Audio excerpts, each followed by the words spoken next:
Good morning. Welcome to Political Circle on Signature Television. 2 days ago, the former sole administrator of Rivers State, Rear Admiral Abbas Ibak, officially handed over to Governor Simi Fubara. In his address during the ceremony, he said, and I quote, "It is with gratitude in my heart and humility in my spirit that I address you today for the final time as administrator of our beloved state. 6 months ago, Tinubu entrusted me with the sole responsibility of steering Rivers State through an extraordinary moment in its history.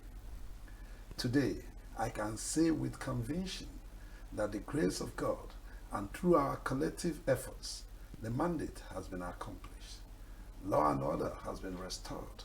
Local government elections have been conducted and chairmen elected by the people now serve in office."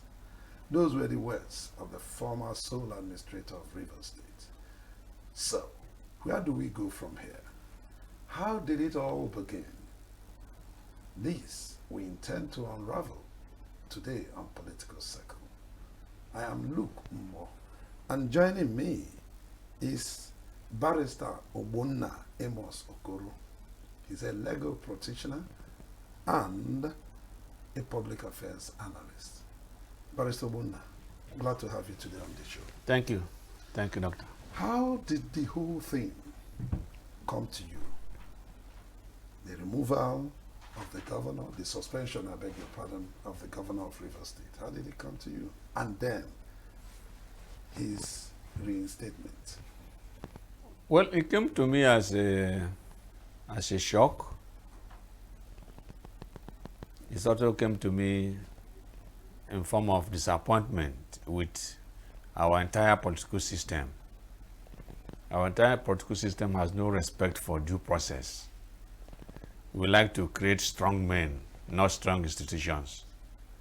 Otherwise, there is no way where a president of Nigeria can wake up and remove or suspend another elected governor of any state. It's contrary to the spirit and letters of the Nigerian Constitution. We operate a constitutional democracy, and the Constitution is very clear. If you are elected into office, there are processes where you can be removed from that same office. Section 305 gives the President of Nigeria the power to declare a state of emergency on the nation or any part of the nation where there is evidence of breakdown of law and order, or where the nation is in war, or another country is planning to threaten or attack Nigeria, or whether there is any breach or threat or damage or collapse of national security or safety. In these situations, the president can declare state of emergency in Nigeria or any part of it. You have heard people calling on the country to declare state of emergency on insecurity, yes, to declare state of emergency on state of our roads, to declare state of emergency on health sector. This is cause for the country to give special attention to these segments. Now, if you declare state of emergency on insecurity in Nigeria, are you going to remove yourself as president? Are you going to step down? No. What it requires is that we should mobilize national resources to face that particular problem or sector of the economy without necessarily tampering with people who got there through the vote of the people. Now, Section 188 makes it very clear how a governor can be suspended or removed. It could be only by the House of Assembly, or by death, or by resignation, or when he falls terribly ill that he cannot capably function effectively. These are the conditions. There is no way an elected president can remove another elected governor. Unfortunately, this matter was contested. It went to the Supreme Court. Supreme Court is still sleeping on it. Instead of them to have given us or called the president to order, they are waiting, and now the 6 months has run out, and whatever judgment they are going to give now is mere academic exercise because it has been overtaken by events. Remember, it was Obasanjo that started this infraction in 2004, Plateau State.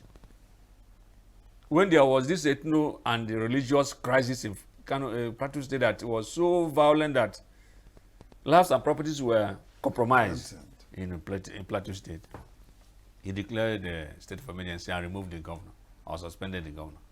It's not the procedure.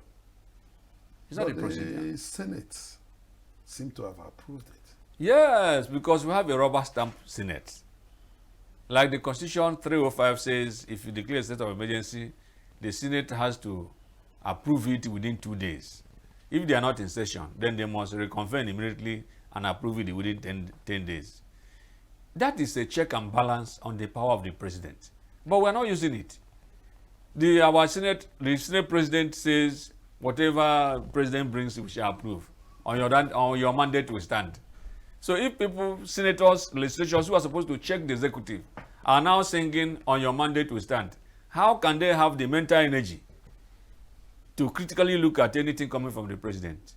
They've reduced themselves to stooges. And in fact, their relevance in the Nigerian polity has been diminished by their lack of proactiveness in tackling national issues. So when they say on your mandate will stand, exactly when the issue of state of emergency, despite the outcry, they ignored the outcry. They ignored the criticism of the legal community about this infraction, and they went ahead and granted it. And so, apparently, the constitutional provision has been fulfilled, even though in default. Because the Constitution says if you declare state of emergency, National Assembly must approve. The essence of that provision is that if you declare and remove a governor, the National Assembly will step in and say, no, you cannot remove a governor. Under Jonathan Goodluck, it was done. State of emergency was declared. The governor was not suspended. What it means is just you mobilize resources and go to that particular state and tackle that issue of state security that is going on. The governor doesn't have to be suspended, but he has to give way to federal forces or federal resources coming into his state to assist him to stabilize the state. That is what it means. But then we like to do a lot of gra-gra in this country so as to show that we are big men, we are strong men, and to instill fear in the opposition. Strong men. Yes. No strong institution. No strong institution. That's the problem we have here. Now that he's back. Yes. How did he come to you? Well, his coming back is like a negotiated settlement. Negotiated in the sense that conditions have been reared out, which he must oblige, must comply. Remember that his chief antagonist, Nyesom Wike, has not given up. In fact, what the president did in the state of emergency was like giving him a soft landing to what Wike planned for him. What Wike planned was complete impeachment.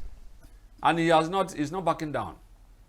He's not backing down. You can see that the House of Assembly was reconvened yesterday, and immediately, in less than 2 hours after they reconvened, they issued an order to the governor to submit list of his commissioners nominee, and they present the budget for 2025. They didn't even take time to sit down on their seats, and they are issuing orders. The same thing that caused the problem.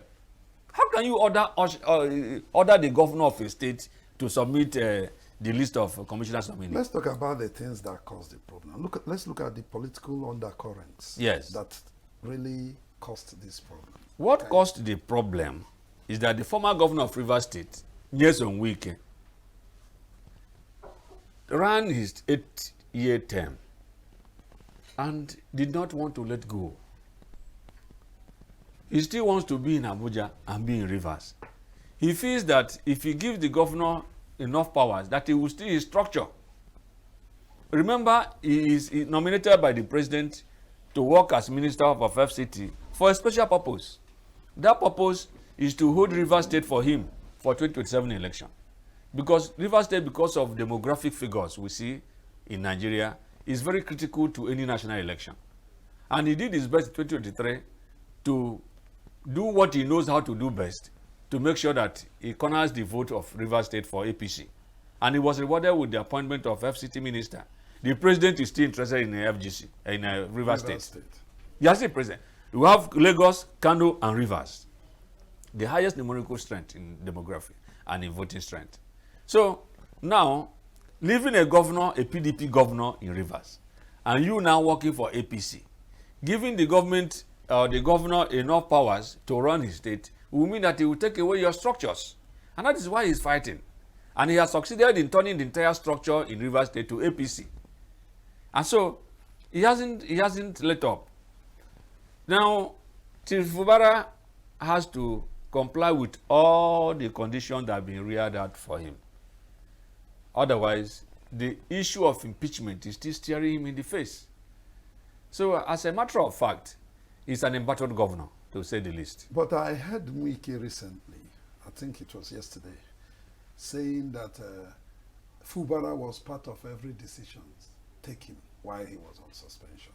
In fact, Mwike was quoted as saying that he visited Fubara by 1 a.m. because he felt that Fubara is the elected governor, so he must give him the respect. And that's why he visited him by 1 a.m. so as to be sure that he made him putes. I laugh. Wike is not a man to be taken seriously. He's a terrible politician. Terrible, terrible politician. I listened to him on channels last night, and I was appalled at the courage and lack of rectitude of one man. The fact is that, like I said, Fubara's return in Rivers State is a negotiated settlement. And he negotiated from the point or position of weakness. He has no negotiating power at all. If he visited Fubara by 1 a.m., it is to warn him to abide by his conditions, nothing else. Were you there? Mama. As a political analyst, I can tell you confidently that if we can visit Fubara by 1 a.m., it's not a friendly visit. It is to warn him and that if you return, this is the way you should go. If you don't go this way, remember, I can still do it again. You know Wike now. Wike does not back down until he has achieved his purpose. He's such a person that fights and fights with the totality of anything he has. So that visit is not a friendly one. And that is why, of course, Fubara was not there to receive. Because he's still consulting as to whether the conditions are palatable or not. Because the risk is that if he refuses to come back to the government house, he will have his reputation and dignity intact. He risks impeachment, like I said before. He risks serious impeachment if he gets back to government house. So he is weighing his options. Was that why he didn't show up yesterday? I think so. I think so. He's still, and you know he has his own constituency. You know, he's consulting. He's consulting. And it is better to remain as he is than to come to the house or to the government house and then be impeached by the House of Assembly within weeks. You know? And that is what Wike is fixated on doing. I don't have any doubt about it. So what are his choices? Because you see, he's going to work with a House of Assembly that are not allies. He's also going to work with some local government chairmen that are also not allies. How is he going to maneuver? He's going to be there as a lame dog, a complete stooge, a placeholder. So he should come to terms with the fact that he's going to be a placeholder from Wike there. He should not go there and begin to conduct himself as a governor. That is the solution. So you are saying that they must have succeeded? They have succeeded already. They succeeded like yesterday. They have succeeded. We don't have a governor in Rivers State. What we have is Wike doing his third term in Rivers State and accept and doubling as FCT minister. That is just what we have in Rivers State. Fubara cannot come to Rivers and exercise the function of executive governor without the consent of his benefactor, I will call him. Because Wike still feels that he is governor today because of him. And that he also has the powers, of course he does have the powers, to remove him. So are you saying that they cannot have any good relationship? Because I want to recall that while Fubara was in suspension, I saw the two of them, Wike and Fubara, together. A lot of things happen in politics. Let us know those things that are Enemies, mutual enemies sit in politics and eat together and laugh together, but they are still in their fixated positions. A lot of things that you see Wike and Fubara, everybody has his own mindset. Everybody. It doesn't mean that they have reconciled. It doesn't mean, like I said, Fubara is operating from a very weak point. And remember, they still have, Wike still has the powers to create so much problems for him, even if he decides to not to return to government house. They can just begin to do some phony investigations and slam him with certain charges of mishandling the finances of River State or whatever. They are trying to investigate the retired Rear Admiral. No, that one is a joke. Nobody can investigate him because he came on an assignment. And the assignment, he has perfected it to take away the River State resources for the use of the president. Remember, the president mobilizing funds for 2027 election. So he came there, they withheld the local government allocations, have been released, and a lot of resources that he met, he cannot account for them. So of course, there will be accounting, but those accounting will be what Wike wants it to be. And there's nobody that can do anything about it. Are you suggesting that he is above the law or what? Of course he's above the law. Wike is above the law as we speak in Nigeria. He is. He is. How come? Because the system has made him such a vampire, such a mighty man that is beyond the checks and balances of the law. Remember when the journalist drew the attention of the president to his reckless conduct as a FCT minister, destroying people's houses, confronting, the president merely laughed and said that that is the kind of person Nigeria wants. Because Nigerians don't obey the law, they don't pay their tax, they don't pay a property rate. That is the King Wike that they want. That King Wike is doing very well. So what such a person, is he not larger than life? Such a person, which instrumentality of the law can you use to control him? So he is above the law, Wike, in Nigerian politics. He is above the law. And of course, River State is already in his pocket. And the earlier Fubara realizes this, the better for him. He will have a peaceful tenure, the remaining tenure in Rivers. I heard that part of the deal is that he will not go for second term. You see? So the earlier he realizes what is in for him, the better. So, but how are all of these things impacting on the people? It's impacting the good people of River State. The clear implication is that democracy is not working for us in Nigeria. That is what it means. The Nigerian political system is extractive, not inclusive. A group of cabals have cornered the entire political and economic system of Nigeria, and they are using it for their own aggrandizement, their own personal welfare, building personal estates, not developing the people, not developing the economy, not developing the nation. So it's an extractive economy, it's not inclusive. Now, if you are not part of them, if you are not in the cabal, if you are not in the good books of the cabal, you cannot even get close to the corridors of power. And that is why they do not feel any sense of accountability to anybody. And that is why there's a trust deficit of the people about their government. And that is why there's voter apathy. Even as we look at the coming election in 2027, people feel that they will always do it the way they have always done it. 2023 election was not credible. We all know it. The cabal already knew the person that will be the president and the person they don't want to be the president. And what did they do?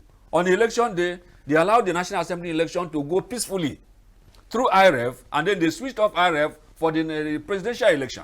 For the glitch. For the glitch, and they called it technical glitch. Technical glitch, a system, two elections going on in the same day. And one has a technical glitch, the other one did not have. What happened?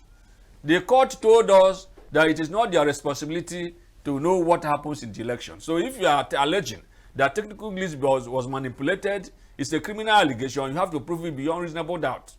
And the court dodged the bullet so that they will not say it was the court that foiled the grand scheme of the cabal. Of course, the courts also in the hands of the cabal, because they ensure their comfort, they ensure their promotion, they ensure the increment in their emoluments. So when you have the cabal or executive taking care of the judiciary like this, how can such a judiciary stand up to vilify what such executive has done? So the problem we have today is leadership selection process. It is faulty, it is useless. INEC as an institution has not come to terms with the fact that their loyalty or responsibility should be to the people of Nigeria, not to the ruling cabal. INEC feels that their responsibility and accountability is to the ruling cabal. And that's the problem we have today. Who is sure of what INEC will do in 2027? What has happened to INEC for what they did in 2023? Not it. Because the cabal is interested only in their own self-aggrandizement and in their own self-welfare, their own welfare, the welfare of the cabal and his team, not the welfare of Nigerians. The welfare of Nigerians does not concern them, because Nigeria is for them. So what you're saying is that the cabal is interested in self-preservation. That is the summary of Nigerian politics. Barrister Amos Okoro, yes. Thank you for being part of Political Thank you very Circle much today. It's Thank my you. pleasure. Thank you. Well, viewers, that's the story today. Please, God, you will find time to join us again tomorrow. My name is Luke Umbo. Nigeria, we hail thee.